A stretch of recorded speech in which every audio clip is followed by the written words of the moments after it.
Let's get ready to rumble! Hello and welcome to Netflix vs. Cinema, the podcast that welcomes back a prodigal son, a very own prodigal son from Spain, Shaun Harris. Shaun, how are you doing? Yeah, I'm really well. Thanks very much. I had a terrific holiday. Thanks for asking. Good fun. Yeah, really, really good. So, Right. Look forward to the next holiday. Cool. And to any of you who might have been listening to us for the first time, maybe because you saw us featured on Amazon Music or anything like that, I should probably have introduced myself first. My name is Tosin. I am the host of the podcast. I am based up in the United Kingdom, somewhere near Birmingham, the second city of the United Kingdom. And joining me as always on the Isle of Wight is Sharon. Hello. And the aforementioned Shaun Harris. Yeah. So Shaun, you have we do not have Holly with us today. Holly is off to the theater. She's off being a culture vulture essentially. And Shaun, I feel like I need to start off this thing with an apology to you. Because you go away on holiday, you go to there, we managed to keep the podcast going, but then you come back and you realize that you're the only one who is keeping the cinema end of the bargain up. Yeah. You're the only one at this place keeping the cinema end of the bar. I tried my hardest to join you in it, but even at the moment, to be quite frank with you, every time we actually get to sit down and record this podcast, I feel like it's a bit of I feel like it's borrowed time because I'm sat at home looking at a heavily pregnant 8.5-month wife.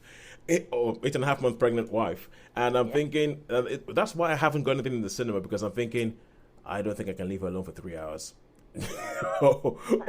It's like if I leave her for 3 hours, I'm gonna hear about it later. So yeah, that is my excuse. I apologize to you, Shaun. You are the only one who ends up in the cinema, and I'm quite happy to hold the fort. Yes, I was just thinking back. I was like, when we first started to do this, we decided to do this podcast. I don't think that was the deal. Shaun, you go to cinema. The rest of us will do whatever the heck we want. I know, Shaun, knowing you would do that anyway, because Yes, that's why we would, started. yes. That's why we started these podcasts, because this is stuff we would do anyway. But I think it has gone to extremes. So this week we have 3 films in cinema that only Shaun has seen. Which is what we usually do. We usually go to the cinema, see 3 things, rate them out of 5. We stay at home, watching Netflix and Friends, see 3 things, rate them out of 5. And then we decide at the end of the day where our money has been better spent this week. As I said, this week we have Shaun Harris, who is our cinema correspondent, and the rest of us are the sofa correspondents, the ones who stay at home. So, Shaun, this week we have, correct me if I'm wrong, but we have Strays. You're going to tell us about Strays. Yes. You're going to tell us about Blue Beetle. Yes. And you're going to tell us about the Haunted Mansion. And the Haunted Mansion, yes. And Haunted Mansion. Okay, I think at least 2 of those would usually be the things that I would pick up. Like Blue Beetle would have right up my street anyway. But at home, Sharon, can you tell me what it is that you have seen that we're going to talk about? I have seen a show called Silo on Apple TV Plus. Yes, I have also seen Silo on Apple TV Plus, as has Holly, who sent us a WhatsApp before we started recording, kind of saying, "Oh, could we please push Silo to next week? I want to talk about it as well." So what we decided to do is that we will talk about Silo today, but we will also revisit it next week when Holly has also seen it. Where that is provided that a baby hasn't shown up. So it's actually, I've got to figure out what we do when the baby shows up. I don't have a clue. But you're allowed to have paternity leave. Yeah, probably. I know I'm shutting down a lot of stuff in September. I'm shutting down a lot of stuff in September just because I'm like, I don't know. But I've got to figure out if there's a way I can get you guys to carry on without me. What was I talking about? Man, baby brain has already kicked in and the child is not even here yet. We talked about Silo and that we're going to revisit Yes. it next week as well. Thank you. Then who knows when Thank you, next Sharon. time will be. Thank you, Sharon. Would you like to host this show next week? Just in case. And I have also seen the show called Unstable on Netflix with Rob Lowe and Rob Lowe's son, and another show called Wellmania. So, without further ado, let's kick off with cinema, as is our want, and let us kick off with Strays. Shaun, tell us about Strays, because I think everybody else who hasn't seen this film, all you would have seen is Talking Dog Movie. Talking dog movie. Yeah. Well, you can forget Hatchie and A Dog's Life and all those sort of dog movies. It's not that sort of dog movie. Or it's not the sort of like thing that tells us more about ourselves than it does about the dog. I wouldn't even say that. No, it's just basically it's I'm sorry. That film with the terrible title, The Art of Driving in the Rain, or something like that. Sorry, carry on. Yes. Okay. So this is a story. I mean, I don't know. Did you ever see the trailer for it, Toes? I think you did, Sharon, didn't you? I have Yes, seen I've the seen trailer the trailer for Yeah. it. I've seen the trailer Okay. for Strays. I know what the basic idea is. Yeah. Yeah. So it's basically the story. There's a dog, lovable dog. Well, I don't think he's particularly lovable, but then I'm not a big dog fan. But anyway, and his owner decides that he doesn't like him, and so he takes him as far away as he can, so to try and get rid of him, basically. But he always manages to find his way back. But there's one particular time he actually takes him miles into the city, and dumps him in the city, and he's like, oh, and these couple of big Dobermans are like, oh, so the dogs are all typecast with the sort of dogs that they'd be, you know what I mean? So like the bigger dogs, shall we say, and you've got like a police dog. I guess you can guess what the breed of the well, it's German Shepherd, dogs. Alsatian. Yeah, and a bloodhound, obviously. So Yeah. so they are very, and they very much talk like. In fact, I don't know who did the voice to the police dog, but it sounded a bit like one of those one of those big wrestlery type blokes. He goes, hey, yeah. So anyway, so that's the story. Basically, he pals up with three other dogs, like a Great Dane, a Border Collie, and a little. Well, I don't know what it is. Little yappy one, little terrier, who played by Jamie Foxx. And I have to say that I don't know. I really like Jamie Foxx. In a lot of things, he's one of my. He just seems to have something that I really, really like. I mean, I recently, I know this is a little bit of a tangent, but it's me. I watched a thing with him talking to Denzel Washington. Oh yeah. And he said, "Oh yeah, I'm going to just do an impression of," because he's brilliant at impressions, and he goes, He is brilliant at impressions. "Get your hands off me," like that. He's brilliant at impressions. I saw something similar to that where he was pretty much he was imitating a lot of the cast of Any Given Sunday. So him doing Al Pacino doing a speech from Any Given Sunday is actually a thing to behold. That's it.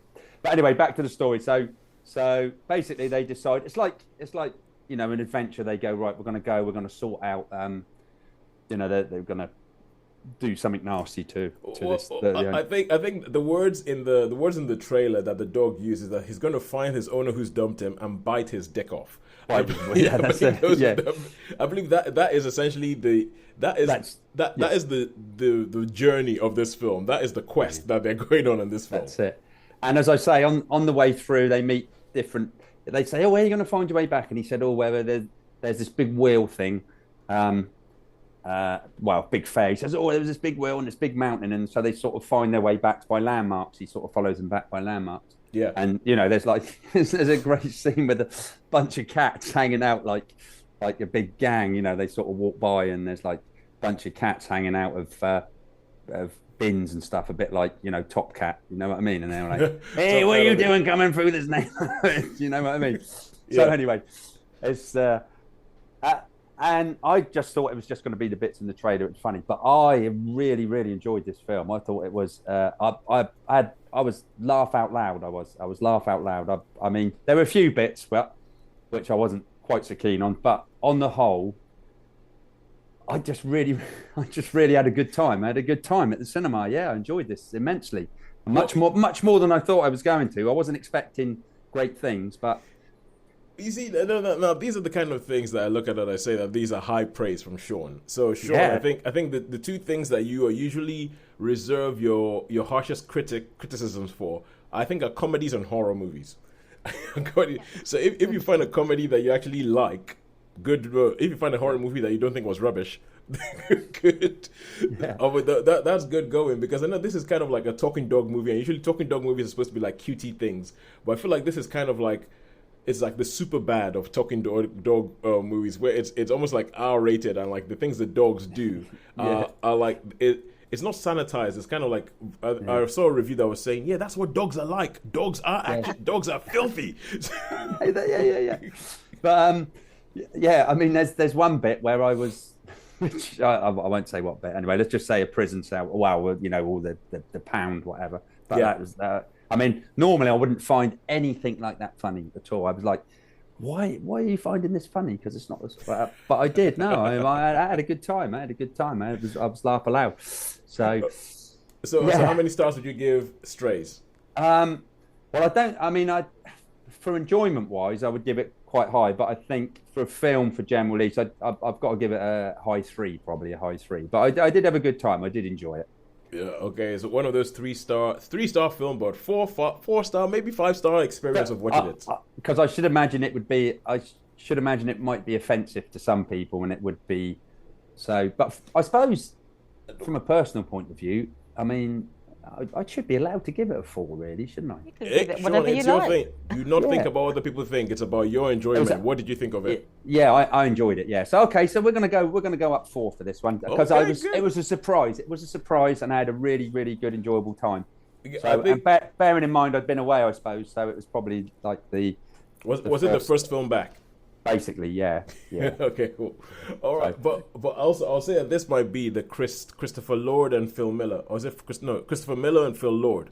I think that's the way around. They're the producing partners. They've also directed a whole bunch of films and all. They did like 21 Jump Street, 22 Jump Street. I enjoyed those. Yeah, those are good. They did the Lego Movie. They did Cloudy with a Chance of Meatballs. So there's a lot of stuff that they do, and pretty much a lot of stuff that they do is just ends up. They did the Spider-Verse movies, like they were the producers behind those. Okay.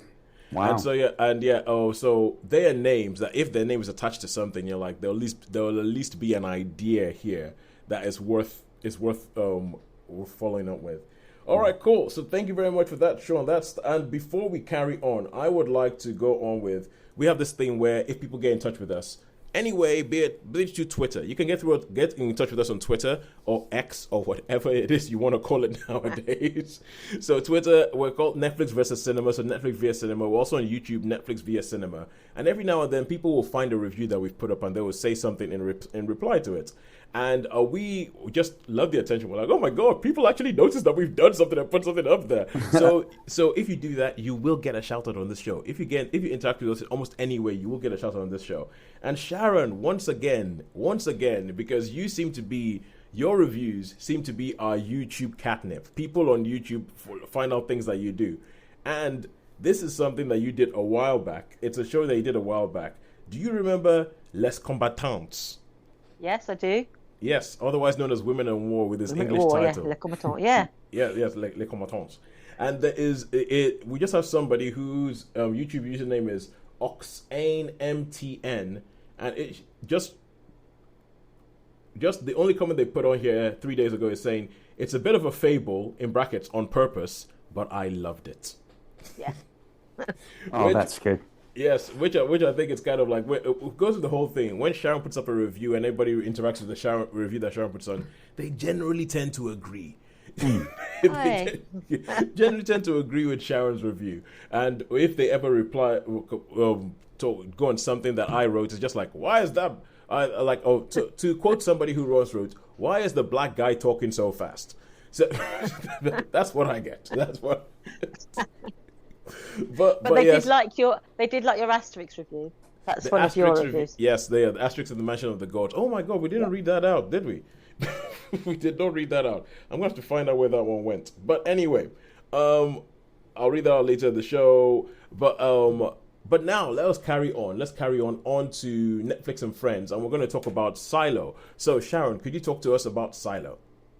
Yes, Silo is a Apple original, so it's made exclusively for that platform.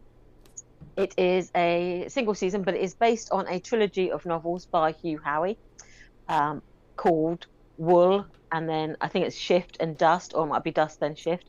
Anyway, but there's a trilogy of books, and this is obviously based loosely on the first book called Wool. Yeah.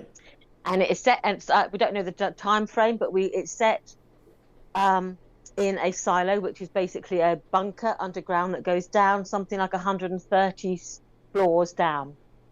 And there's a central staircase that runs down through it, and people sort of work up and down these levels. There's a top section where all the mayor lives with all the authority. There's like the judicial system, or the sheriff is based there. And then there's like the section called the mids, where you have all the industry, you have farms, you have the nurseries, you have the hospitals, and then you've got in the deeps, down deep, you have where the engineering is, and the whole place is sort of run on these massive turbines under the ground that keeps the air flowing, that keeps power on, and it keeps everything working. But it's basically this entire, like a city, but underground, and we don't know why they're living underground. And as the series progresses, they don't know either. They just know that for generations they have lived in this years silo. or something. Yeah, and there was an uprising, and that everything from before the uprising was destroyed. So their history, human history, has been basically expunged. So all they know is the last 150 years. That's their entire knowledge of their existence. And when every now and then they will find a relic from before, which is like before they lived in the silos. They knew that people at one point did live on the surface, and that something bad had happened, because basically if you go outside you die, the air is poisoned, or there's something going on outside, so that you don't go outside, and because it's just not safe there. But every now and then they find a relic, and that reminds people that yes, there was life outside of the silo, but it is strictly put up, it's like repressed. They take these relics and they destroy them because they do not want people to know about life before. And the story starts with, we meet the sheriff, who has uncovered a mystery about the purpose and the existence of the silo, and something that we don't know about, but he has found something out, and he's following in the footsteps of his wife. His wife found something out, and so we're basically trying to follow his footsteps. And I don't want to sort of spoil the first few episodes, because it is quite key that you get drawn into this story. It is. But we end up seeing life basically on the different levels. We see the life up top, where they have like a window into the outside world, and it just shows this desolate wasteland. But there's only a very limited view. And in the past, when people there's a rule book called the Pact, which is like the agreement that everybody abides by when they live in the silo. Yes. And one of the clauses of this pact is that anyone who wants to go outside can go outside. Or and has they're to told, go outside. But as soon as they express it, they say, I want to go outside. That's it. It's irreversible. They leave the silo. And when they go outside, they're given this wire wool, and they're told, did you want to clean? Because there's cameras outside. And the idea is that when it's safe to go outside, the people will see that there's sort of green shoots start to appear or something. And that if they clean the cameras, then it will mean that people inside will have a better insight of what's going on. And people say, I'm not going to clean. And then when they go outside, they end up cleaning. And the mystery is, what do they see that they think that we need to see? But that's why they clean these cameras. And as the story unfolds, we basically discover a little bit about how the silo runs, and a little bit about why people clean when they go out. But there is a mystery involved in this story, but I can't give you too many insights into it because it will be a bit of a spoiler. No, you cannot. But it does explore life, in the up tops, in the mids, and in the down deep. Yeah. How many episodes is it, Sharon? Can I ask? How many episodes? 10. It's 10 episodes. Right, okay, so it's quite a lot of episodes then. It's 10 episodes. Yeah. Each one is about an hour long. And if you there's similarities. I mean, I guess it's a dystopian thing, and most dystopian things have similarities. But if you ever saw a film called Snowpiercer about a train at the end of the world, where you had like there's some similarities to that. Like you have people all the way down at the bottom, you have mechanical, and mechanical is seen as like the lowest of the low, even though they're very, very important to keeping everybody alive. And then you have, but I like the world building in this, because it feels like a world that has been thought out. And you think, these are the people, these are the judicial people, these are the police people, these are the mayor, and you start getting the idea of all these different, almost, they're not really sects, but they have different functions between them, and there's even that they've thought about different ways about how long it would take you to travel the height of the silo, the depth of the silo, and how they say about, okay, we're going to go walk the silo, it's going to be like a day. So it's a very, very well put together world, and you can see someone has put a lot of thought into it, like, or if you're walking up and down, how would you drink water? How would you drink? And there's been a lot of stuff that has gone into this to help you figure that stuff out. That sounds how good. they survive, and and where the power lies, and not just in like the electrical power, but when you have a sort of building like this, where does the power lie? Does it lie with the judicial? Does it lie with the mayor? Does Yeah. it lie with the most powerful person? It Yep. may not be the most obvious person. So it's very much a sort of a very much subtle shifting and maneuvering. And then a different episode, you get sort of mini revelations. So you begin to think, oh, actually, Yeah. okay, that's interesting. Fortunately, I read the books long enough ago. The books have been around quite a long time. I Yeah. read the books long enough ago that I wasn't hung up on, well, that's not the same as the book. Oh, I can right. see what's coming here, because I had enough distance so I could appreciate it and let it unfold. Even though some of the things I sort of knew, I still was able to really appreciate how it unfolded the story.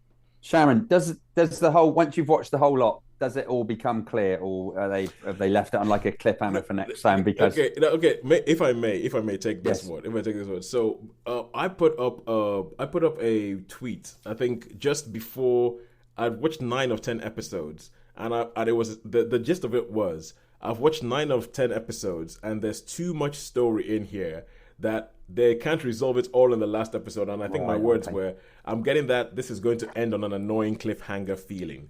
And when you're told that this is based on primarily a trilogy of books, you know it's not going to end.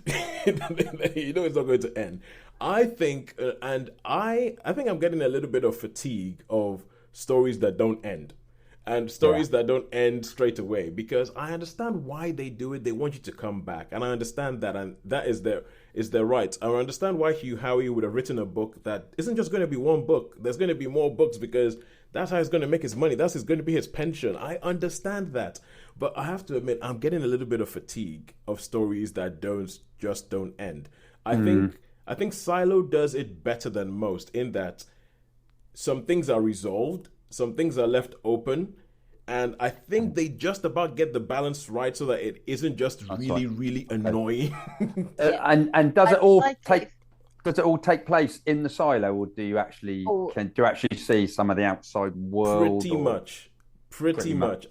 Essentially, what is actually in the outside world is a big part of the story. Right. Okay. It's a big part of the story. It's like the whole thing of what is outside there. Are people lying about what is outside there? If they are lying, why are they lying? And even what are they lying about? It's like this whole big thing where, because it has a quite good cast. You've got David Oyelowo, you've got Rashida Jones, you've got Rebecca Ferguson, you've got Tim Robbins, Geraldine James, Will Patton shows up, and you have all these, and you're kind of wondering, okay, cool, why are they there? What are they doing there? Who's the, what does this mean? And it's one of those shows. It's one of those shows that it's. I think you're supposed to be asking yourself all these questions while watching it, going, what does it all mean? Who's this person? Why are they doing this? All that kind of stuff. And I think it's called like a puzzle box, where little by little it reveals something to you, but everything it reveals is like, okay, but what does that mean? And why does that? And why did they do that? And it's that kind of show. And it does end on a bit of a cliff. Well, it's not a cliffhanger as such, but it's a tease, isn't it? Almost for what's to come. Yeah.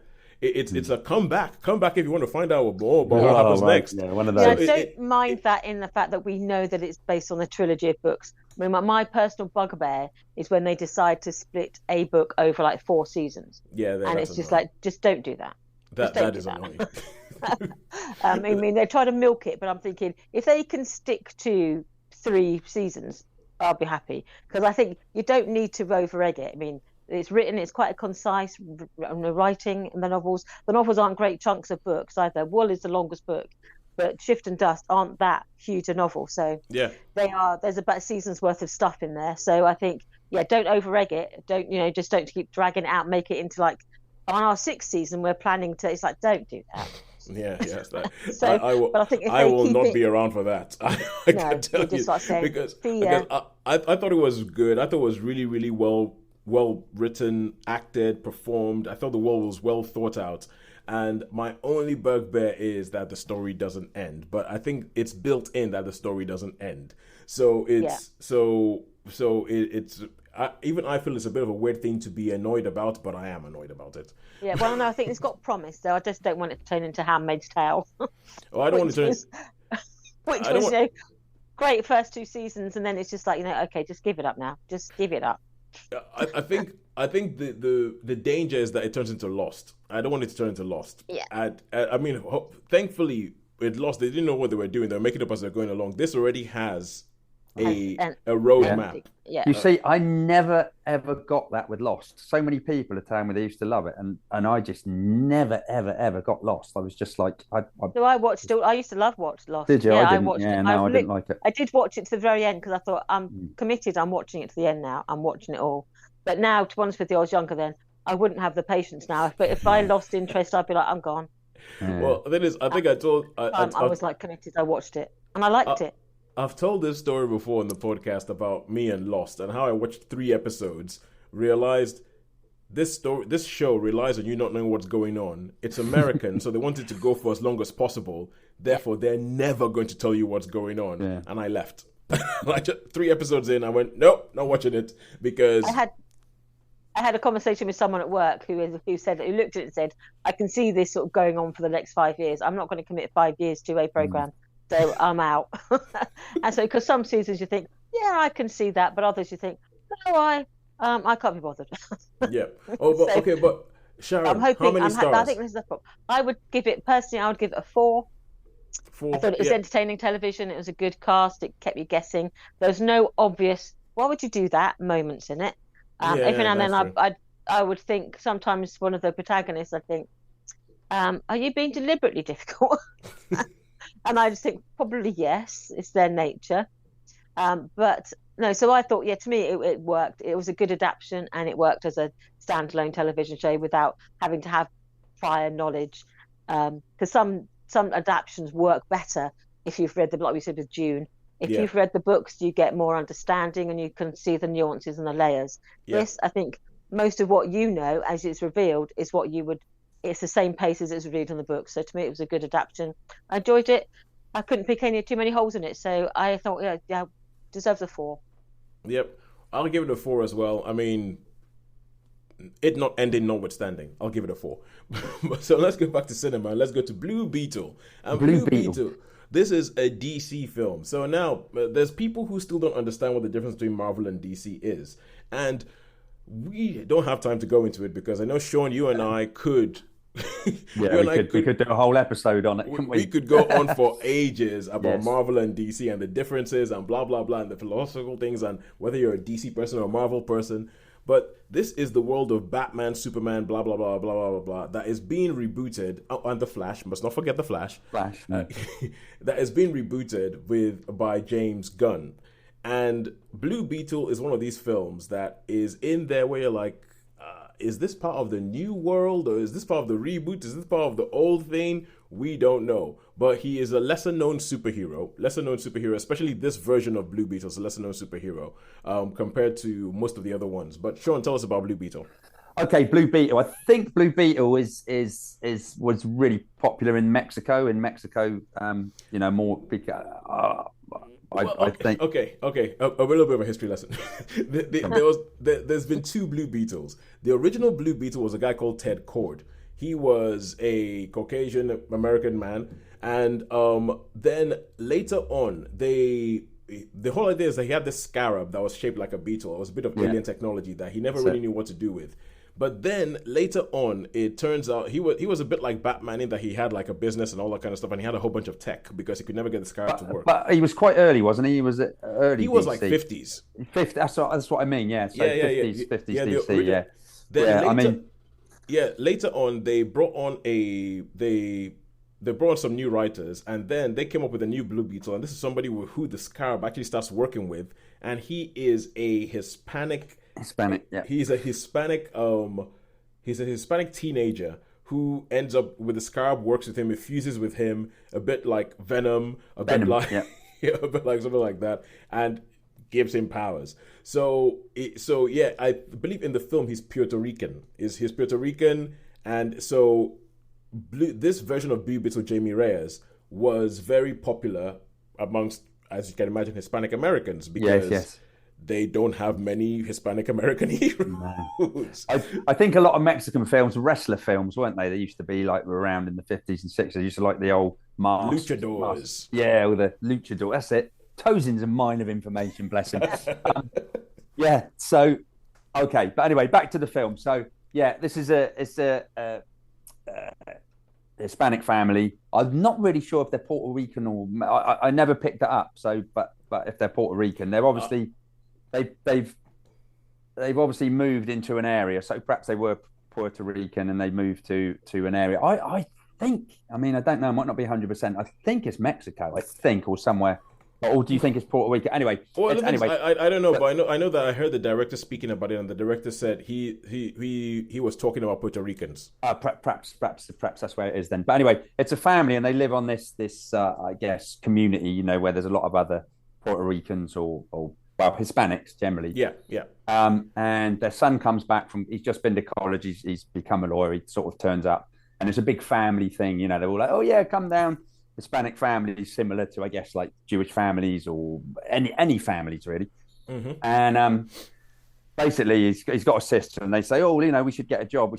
Earn some money because they're going to get evicted from their house. They're going to get evicted." So they decide to get a job, and they get a job in this big tech company, working as like, you know, waiters and waitress working around. And it just so happens that you've got this company is working on tech, which there's a big DC thing, which is quite good, which is a new world, but called OMAC, right? And there used to be this DC comic, Jack Kirby world, called OMAC, the One Man Army Corps. Anyway, there was a comic. It was 1970s, 1976, I think. OMAC, the One Man. Anyway, so and they're creating these OMACs, these like fighting machines, which, you know, to take over, obviously they want to. Yeah. And he just happens anyway. They're outside. They're having a chat, him and his sister, and they see this bit of altercation going on between these two ladies, a young lady and that. And he thinks, oh, she's quite nice and all that. And she drops something, picks it up, and he's like tries to get friendly with her. And basically, this tech company, the young girl, she doesn't like the way the company's going. Her father was the old Blue Beetle, you know, like years ago. Ted Gordon. Ted. So she doesn't want to.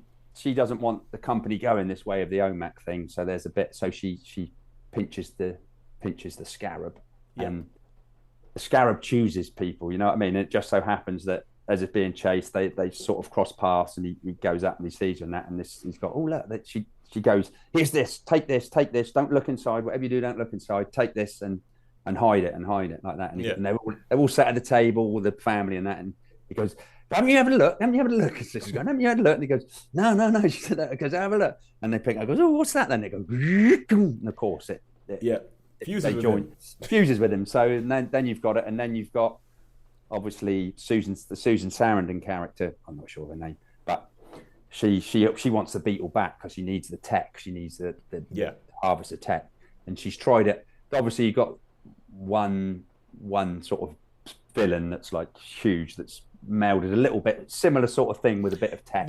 Which is, you know, you say you've got like a huge monster techie. Well, half human, half Terminator type thing, you know.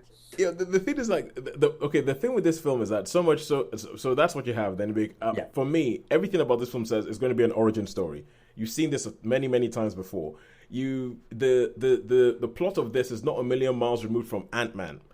So Ant-Man, it's a cross. I would say it's a cross between Ant-Man, Venom, and Deadpool. So basically, if you was to think those movies and combine them a little bit, it's very, very sort of similar to that, you know, with the symbiotic relationship, like in Venom, where, you know, that happens to be a female. So anyway, so that's basically the story. You can imagine there's like, they're being chased, there's fights, there's, you know, and he's a real good guy. He doesn't want to hurt. He says, no, I can't kill him. And I'm going, yes, do him. Why are you, what, you know what's going to happen. Then of course, you know, I'm like, just do him, don't let him, you know what's going to happen. You know, it's my biggest thing is like, no, you must do it. You've got this chance. This is your chance to make sure this thing's not going to get up and do some more serious damage. Yeah. But obviously, the goodness in him can't do it. You know. So anyway. Oh yeah, do it. So far. But is this anything other than what you expect when you hear superhero origin movie? Teenager gets some power and then does stuff with it. Yeah, pretty much.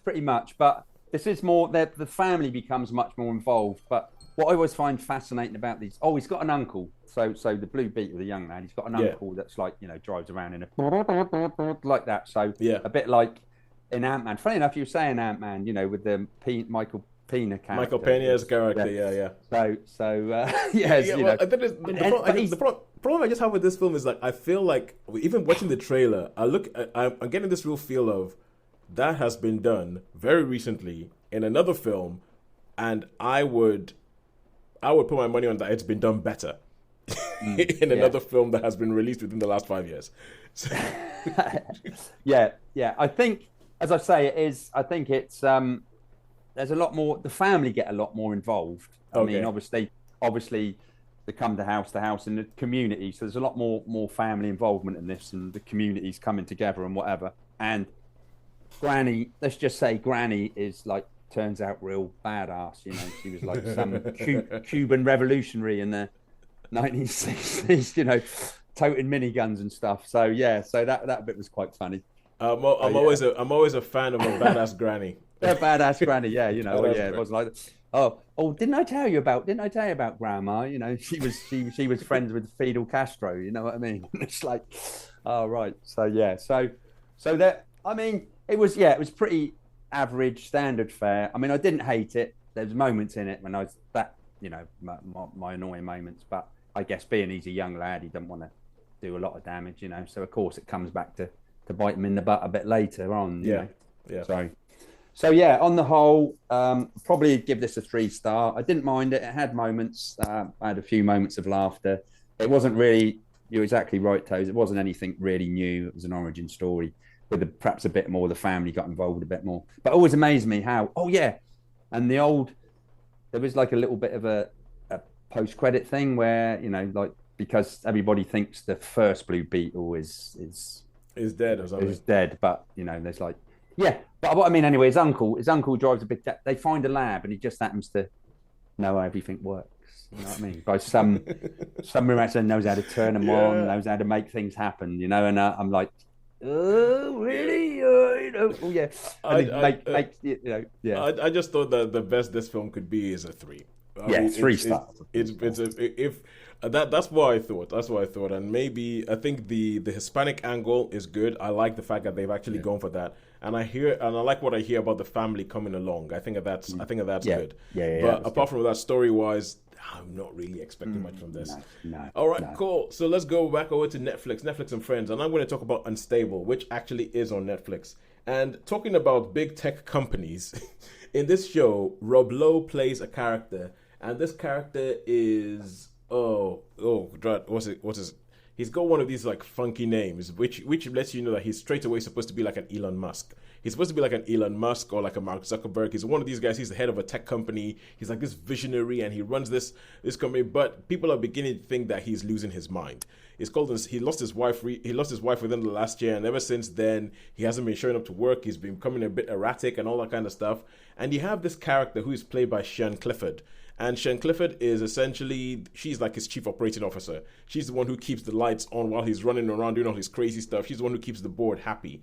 And she begins to really, really worry about him. So she gets his son who has gone away, who is played by Rob Lowe's actual son, who has gone away so they're on the West Coast somewhere like California. He's gone over to New York and everything, wants to be away from his dad, even though he has like a scientific skill as well.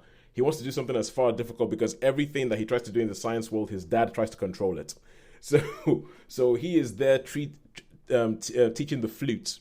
But they bring him back and they say, we need you to come back for 1 weekend and just help your dad settle down, because if not, the board are going to try and remove from his own company. So he comes back in, he hangs out with his dad. There's the whole thing about, okay, father-son relationship. And it's a workplace comedy. It's kind of like, it's a bit like Scrubs, if Scrubs was set in a high-tech company where they do all sorts of stuff, like they're working on something, like they're working on a mega plant that can trap a whole bunch of carbon, or that kind of stuff. And it's Rob Lowe. I'm not sure if you've seen Rob Lowe in anything recently, but Rob Lowe seems to be in this section of his career where he's just having fun. he's having fun and he's almost sort of making fun of the image that he had of this sort of like, young hot thing when he was younger or anything like that, or this really really incredibly handsome man that everybody just says yes to.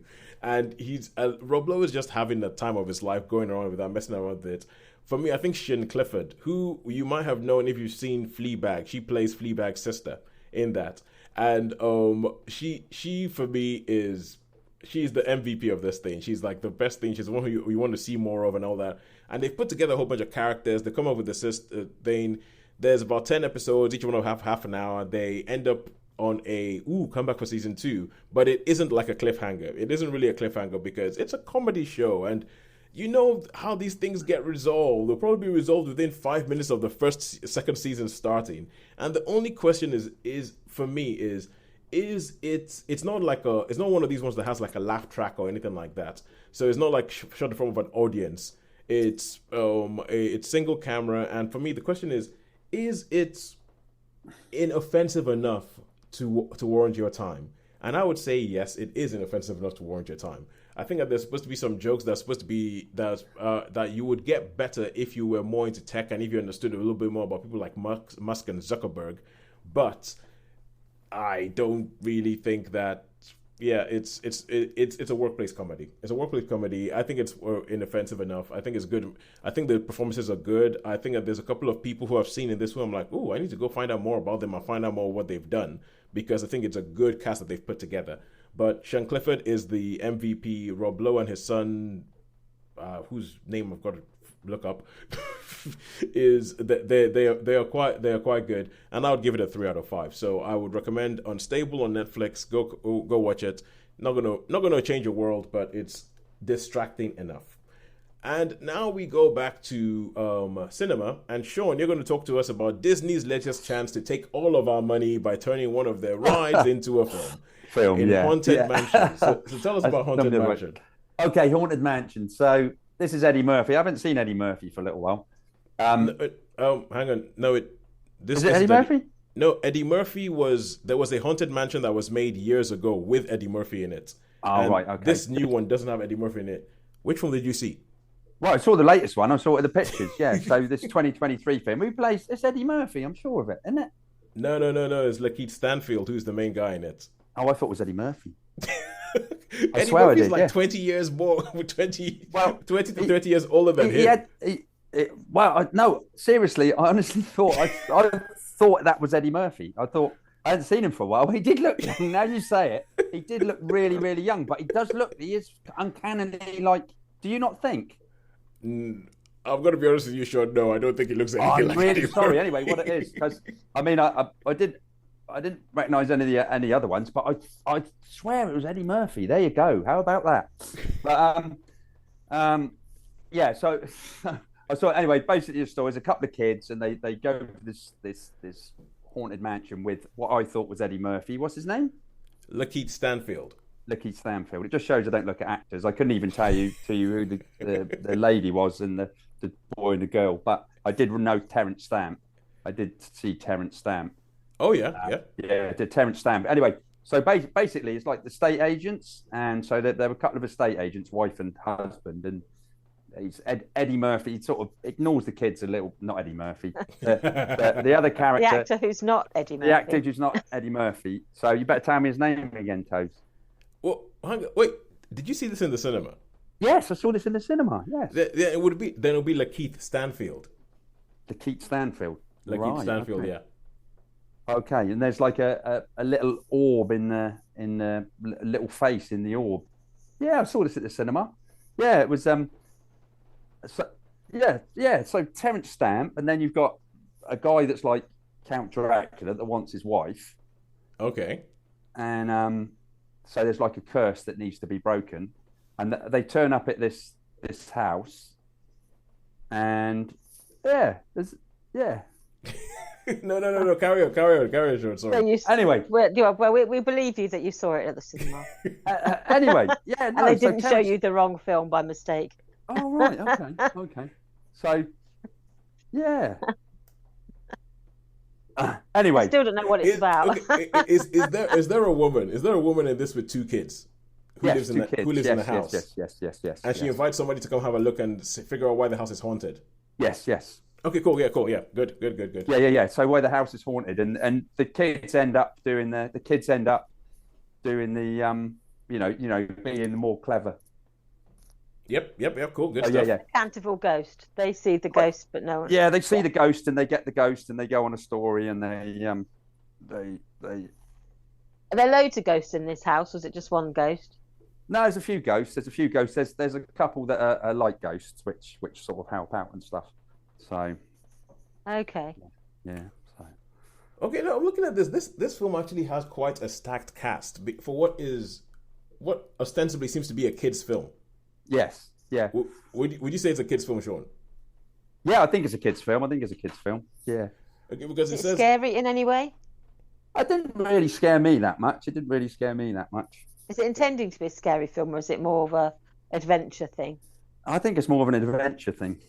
So yeah. Okay. Yeah, I'm sorry if I threw you off your. No, that's all right. That's okay. Anyway.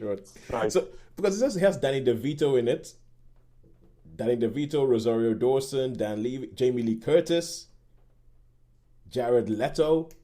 Yeah, it's got quite a stack. It's got one of the Wilsons in it. Is it Owen Wilson in it? It's got as well? Owen Wilson in it as a priest. Oh, right. I saw a trailer for it, and I thought it was quite starry. Yeah. Okay. Well, sure. Okay, maybe we should just skip to what you thought about this. Okay. Yeah. So yeah. I mean, it was a good film, and I would give this a 3-star, Okay, a 3-star. 3-star for Haunted Mansion. Because we had something on this, and I think it was superfan Nina actually got in touch with me after watching this in the cinema, because Shaun, she's continuing her aim to become more and more like you, because she went and got herself a limitless card where she can go to the cinema anytime she wants. Oh wow! Yeah, oh wow! I'd seen all these. So let's see. She got in touch with me and she just sort of said, "So Haunted Mansion was incredibly scary. What were Disney thinking? I was petrified. It's not like a comedy haunting. It's like serious haunting." So she says it's more of like a seriously trying to be a scary film than it's trying to be like a kid's funny comedy scary film. Comedy thing. Yeah. Would you agree that it tries to be more serious than it tries to be? It's got some serious moments in there. Yeah. So yeah, I would say that's I mean, yeah. So it would be. I would give this one, as I say, a 3-star. So yeah. Okay, 3-star. As we go back and we try and figure out exactly what happened. Yes. We try to figure out exactly what happened with this. I figure out there's a bit of me there's a bit of, because did you see this on the Isle of Wight? Yes, I saw this. There's a bit of me that's really wondering now whether they ordered the Haunted Mansion but got the wrong print. Oh right, yeah. Which I know it would fall into the stereotype of the Isle of Wight and everything like that, and people being incompetent. But I do think it would be funny if they ordered the Haunted Mansion and they got the wrong print of it, the one with Eddie Murphy in it, instead of the new one. Is Terence Stamp in this one? That's the only one you recognise. That's the thing, because I'm pretty sure Terence Stamp is in the Eddie Murphy version, but Terence Stamp is not in the new one. Do you remember seeing Danny DeVito? This is like an interrogation now, isn't it? Yeah, I know. Be serious. Did you see Danny DeVito in this film? I think it's Shaun, and Shaun would recognize Danny DeVito if Shaun saw Danny DeVito. Yeah, Danny DeVito. So that's why I'm beginning to think that maybe they decided that they were going to try. I'm really thinking that maybe they decided that they were going to do like a double bill or something, and they got the old Haunted Mansion one in, because Terence Stamp is in the Eddie Murphy version. So I think they might have shown you the wrong one. I think, but we. Yes, that's just that's bizarre, though, isn't it? If you've named 2 actors who aren't actually in this film. Yeah. Yeah, I think because I'm looking at Shaun and I'm like, no, Shaun would have seen a younger Eddie Murphy. He would get you would recognize Terrence Stamp. You would have recognized Danny DeVito, which is what makes me think they showed you the wrong film. But until we figure out completed our investigation to figure out what the heck happened at the Isle of Wight Cineworld, we will stick with that 3 stars, and then we'll go over to Netflix, and this is Wellmania. Wellmania. Now this is a TV show. It's I was talking last week about Australia and how all of a sudden there seems to be a lot of Australian comedy that's coming over at the moment. That's coming over to the UK and being shown up on our screens. This one is not as it didn't make as big a splash as something like Calling from Accounts, like what we spoke about a couple of weeks ago, anything like that. But it's called Wellmania. It has a woman called Celeste Barber in it, who is like a comedian, and she does this whole thing where on Instagram, you know how all these celebrities, they'll post like obviously a professionally taken picture, a professionally taken picture of like, oh, this is me with my life, I'm just having a milkshake. And she sort of like, recreates that in real life and does that. And then I've seen those. They're hilarious. Yes. So that's what we're talking about. That's what we're talking about with Celeste Barber. And in this show, the whole idea behind it is that she is an Australian who works in the food journalism thing in New York. So she works in food journalism in New York. She is possibly about to get a really, really big thing that would make a career where she would end up on a TV show. But she flies back to Australia for her best friend's 40th birthday. She flies back to Australia for her best friend's 40th birthday, and while she's there at the party, she falls over. She goes to a hospital. They say, "I'm sorry, but you are just not well enough. You are not well enough to be let back into the US because you become a strain on the US health system." So she has to go away and she has to improve her health, all the while trying to keep everybody in America that no, I'm coming back. Keep the opportunity going for me.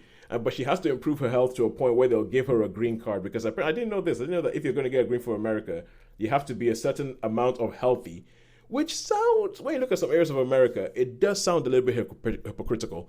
But you have to be a certain layer of healthy so you don't put any more strain on the health system, such as it is. So what happens is you have this woman going around trying to get fit and trying all these different fads, trying to get healthy quickly enough to get back to America. In the meantime, you get to meet her family, get to figure out that there was a reason she left Australia in the first place. You meet her mom, you meet her brother. Her brother's about to get married. You meet her brother's fiance, and as they're getting the whole wedding thing sorted, and it just becomes in some ways a meandering kind of like move around her Australian life, trying to figure out, how do I get back to America? What's actually going to happen? Who's going to? Oh, is there going to be a romance here? What goes on with my best friend?